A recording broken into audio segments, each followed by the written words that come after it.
Hi all, Varis here with Phototech Tuesday. Each week I'll be bringing you new insights into photography, technology, art, and more. Today I'm looking at the new update to Photoshop that gives us the ability to use Clarity, normally only available in the Camera Raw filter, as a true adjustment layer. I'll show you how this works, but also why you might want to use Clarity in Photoshop layers. And along the way, we'll see some interesting and powerful application of layers, layer masks, and filter effects on layer masks that can really elevate your Photoshop game. Okay, let's dig in. So I'm gonna use this image. This was kind of in honor of our upcoming Venice Carnival photo tour, which we're going to be leaving on next Friday. Or this coming Friday, actually. Anyway, I have this shot taken from last year's carnival. It's kind of a great shot of this costumer here, right at the edge of the canal. There's a little bit of fog in the scene, but also this was photographed using a drag the shutter technique with flash on camera, and the flash has gone off and frozen the movement. It's taken with a slower shutter speed, about 1/8 of a second. And so there's a little bit of motion blur. I just sort of wiggled the camera a little bit. And that's causing the background to kind of go out of focus. And yet he is perfectly sharp from the flash on camera. Now, normally I would add some clarity and texture just to kind of bring up the sharpness of this. But if I do that here in Lightroom globally, it adds contrast into the background, which I want to keep that background feeling like the foggy day that it was. So I'm going to zero out the clarity here. We're going to actually apply clarity in Photoshop as an adjustment layer. This is really kind of new for Photoshop. Normally you would have had to have used the Camera Raw filter to get the clarity effect. And this way we can actually use it inside Photoshop as a true adjustment layer, and I'll show you why that's so powerful. So we're going to go ahead and open this up in Photoshop, and I have it already open here.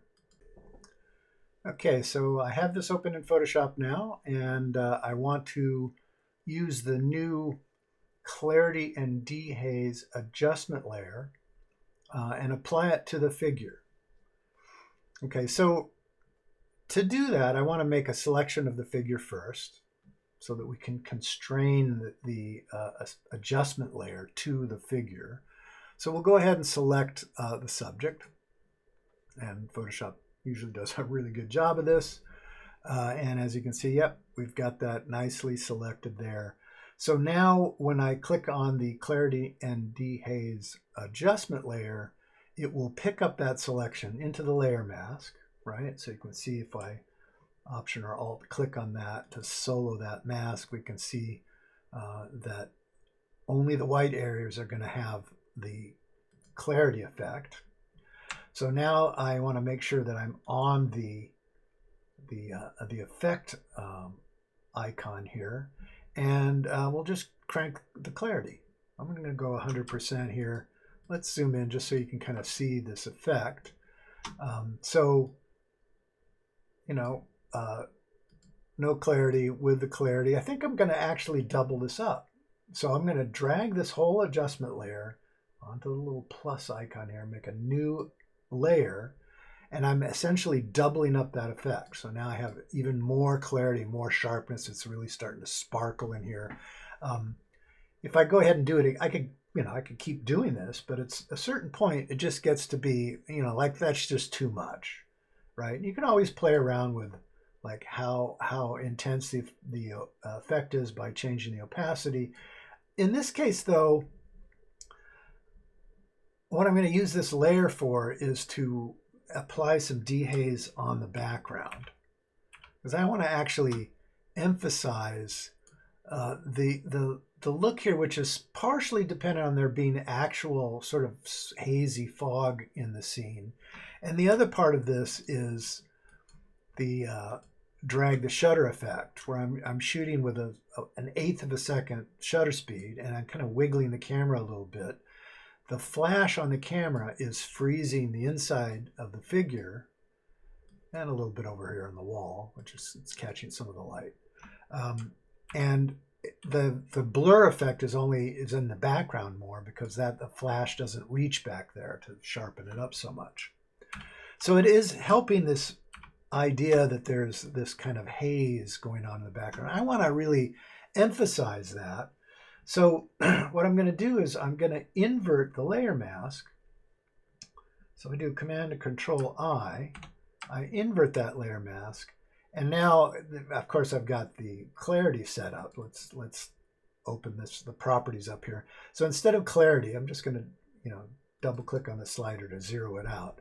I'm actually going to use dehaze, right? So, but we're essentially fogging out the background with the dehaze in a minus setting. If I use plus, it adds contrast to cut through the haze. I want to do the exact opposite.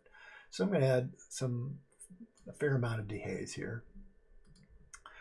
But one thing about this that I'd like to achieve here is I'd like to get this dehaze to be sort of cloudy, right? So instead of just a soft, even, I want some sort of cloud structure going on in there. So I'm actually going to create another layer mask. I want to preserve this, which keeps it off of the figure, and I'm going to add another one using a layer group. And this is one of the really powerful features of Photoshop, where we can nest masks inside of other masks. You can kind of do this in Lightroom, but I'll show you here why it's so much more powerful in Photoshop. So we're going to do new group from layers, and what I've got that dehaze layer highlighted here. So I'm going to do new group from layers, and we're going to call this clouds, because I'm going to make sort of a cloud effect in this using the layer mask for this group. So now when I say OK, I get this sort of folder, and my filter effect, my adjustment layer, is inside of that folder. And anytime you have a folder like this, it's called a layer group, we can add a layer mask. So let's add another layer mask onto this. Now, this layer mask, I'm going to run a filter on it to create my cloud effect. So I'm going to go up here, filter, render clouds, okay? And this creates this sort of random noise cloud effect. You can kind of see it's now, instead of even, it has this sort of smoky, cloudy structure, but it's a little too tight. It's like it's too, the smoke billows are too small.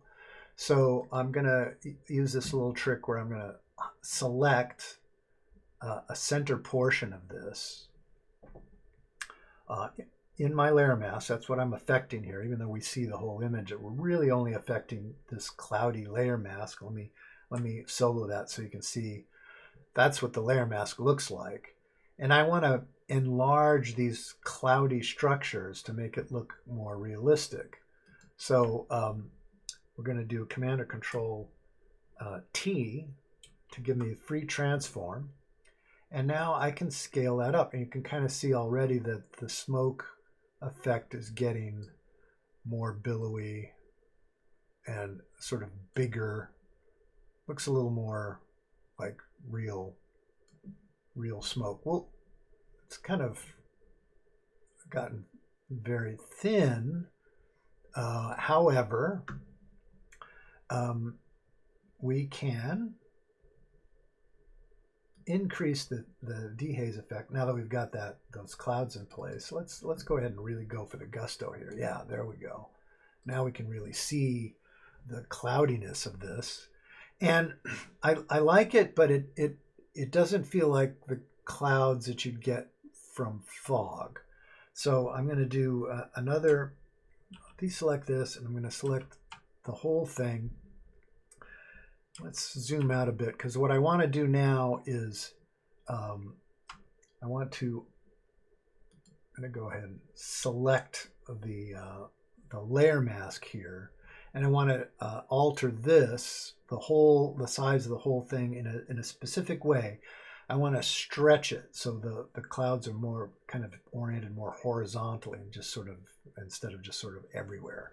So let's do our Command Control T again, and I'm going to hold down the Shift key because I want to, instead of scaling it up and maintaining the aspect ratio, I want to stretch it out wider.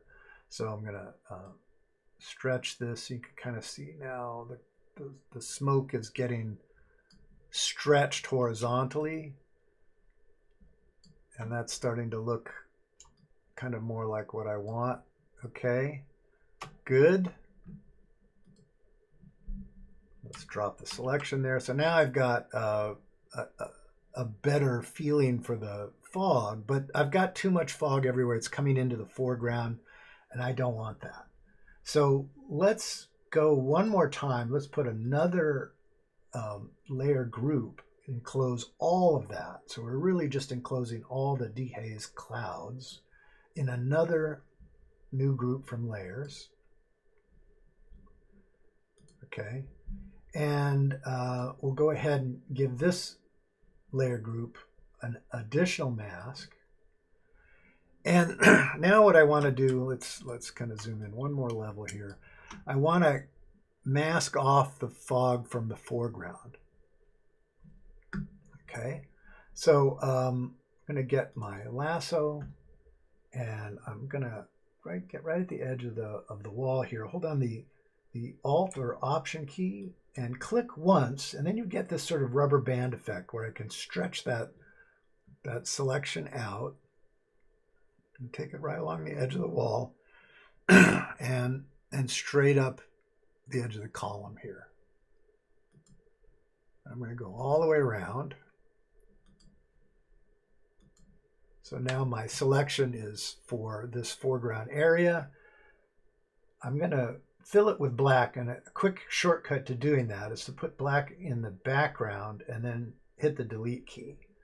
And that you can see here, it's filled that area in with black, and so it's masked off the cloud effect from the foreground. Okay, this another thing that makes it useful to have all these things in separate layer masks. So I've got 1, 2, 3 layer masks here, and I can now approach each one of them individually to make the adjustment. So for instance, I'm going to target this, the clouds, the actual cloud layer mask, and I'm going to do an adjustment, a direct curves adjustment on it. So instead of using a curves adjustment layer, I'm going to actually curve directly into the layer mask. And what I want to do is brighten it up. So that's going to make the clouds look a little heavier.